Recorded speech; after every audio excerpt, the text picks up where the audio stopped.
10조 원 0이 몇 개인지 바로 떠오르시나요? 1뒤에 0이 하나 둘 셋 넷 13개가 붙어야 10조입니다. 얼마 전 삼성그룹 이건희 회장이 별세하면서 그의 천문학적 재산과 상속세에 대한 관심이 뜨겁습니다. 대한민국 역사상 유례없는 10조 원대 상속세가 예상되는 가운데 삼성의 상속세 폐지를 요구하는 국민청원까지 올라올 정도로 큰 이슈가 되고 있습니다. 또 2021년부터 주식 양도소득세를 부과하는 대주주의 기준이 10억 원에서 3억 원으로 하향 조정되면서 양도소득세에 대한 논란 역시 뜨겁습니다. 상속세와 양도소득세에 대해서 월요일의 지식 맛집 월요주식회에서 알아보겠습니다.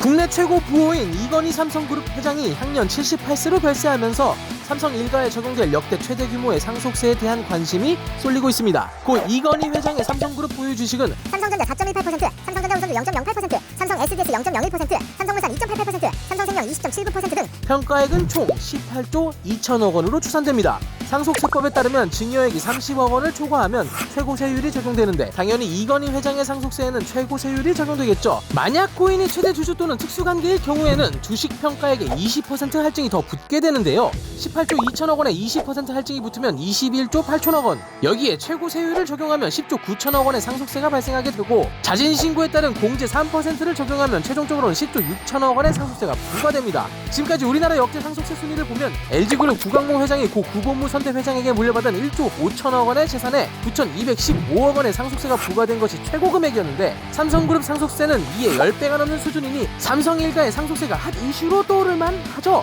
삼성의 상속세 10조 6천억 원은 지난 1년간 정부가 상속 및 증여세로 거둔 세금인 8조 3,292억 원을 뛰어넘는 규모입니다. 이 같은 엄청난 규모의 상속세와 관련하여 다양한 의견들이 나오고 있는데요. 상속세가 없는 나라도 많은데 너무 지나친 상속세는 우리나라 기업의 자유로운 경제활동을 방해하며 소득에 대해 소득세를 부과하고 상속세를 또 과세하는 것은 동일한 소득에 2번 과세하는 대표적인 이중과세라는 주장과 국내에서 기업활동을 하며 막대한 부를 쌓은 삼성이 당연히 내야 하는 금액이라는 주장 등 팽팽한 갑론을박이 펼쳐지고 있습니다. 국회 입법조사처에서도 올 상반기 상속세율 인하를 주요 정책 과제로 제시한 가운데 재계에선 이 회장 타계를 계기로 상속세 이슈가 본격적으로 논의될 것이라는 이야기도 나오고 있습니다. 실제로 여러 나라가 상속세를 폐지하고 있는 추세인데 대한민국의 상속세율은 타국보다 높은 편입니다. OECD에서 한국보다 상속세율이 높은 국가는 55%의 상속세를 부과하는 일본뿐입니다. 뉴질랜드, 캐나다, 호주같이 아예 상속세가 없는 국가들도 있죠. 미국의 경우 애플의 창업자 스티브 잡스가 사망했을 당시 유족에게 매겨진 세금은 유산 70억 달러 중 40%인 28억 달러였으며 상속세가 없는 홍콩에서는 부동산 재벌 리나 왕 회장의 유산 15조 원이 온전히 유족에게 돌아갔다고 합니다. 와, 금수저를 넘어선 다이아 수저네요. 상속세 다음으로 떠오르는 핫 이슈는 주식 양도소득세입니다. 양도소득세는 부동산 또는 주식 등의 재산 소유권을 양도하면서 발생하는 소득에 대해 부과하는 조세를 말합니다. 그동안 주식 양도소득세는 대주주만 납부했는데요. 세금이 부과되는 대주주의 기준은 지난해 말 기준 종목당 10억 원이었습니다. 그러나 올해는 연말 기준으로 한 종목을 3억 원 이상 보유하고 있으면 내년 4월부터 매도 차익에 대해 최소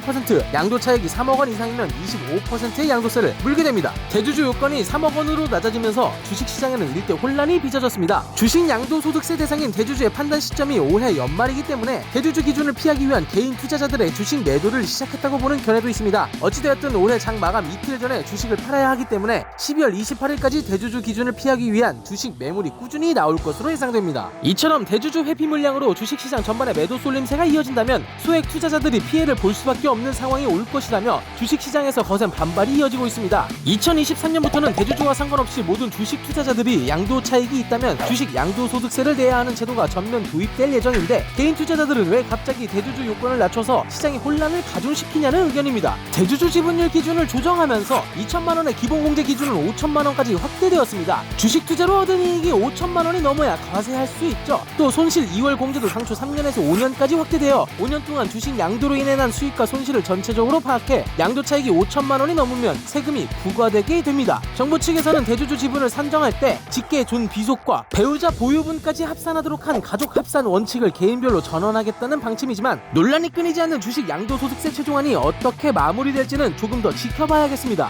헌법 제38조 모든 국민은 법률이 정하는 바에 의하여 납세의 의무를 진다. 우리나라 국민이라면 누구나 세금을 납부해야 하는 의무가 있습니다. 최근 논란이 되고 있는 상속세, 양도소득세 두 가지 세금뿐 아니라 경제활동을 하는 누구라도 세금은 피할 수도 없고 피해서도 안 되는 의무인데요. 하지만 많은 국민들의 세금에 대한 인식은 그리 긍정적이지만은 않은 것 같습니다. 나도 왠지 뺏기는 기분이야. 세금에 대한 국민적 공감대와 지지를 위한 노력이 필요한 시점이 아닌가 싶습니다. 지금까지 월요주식회였습니다.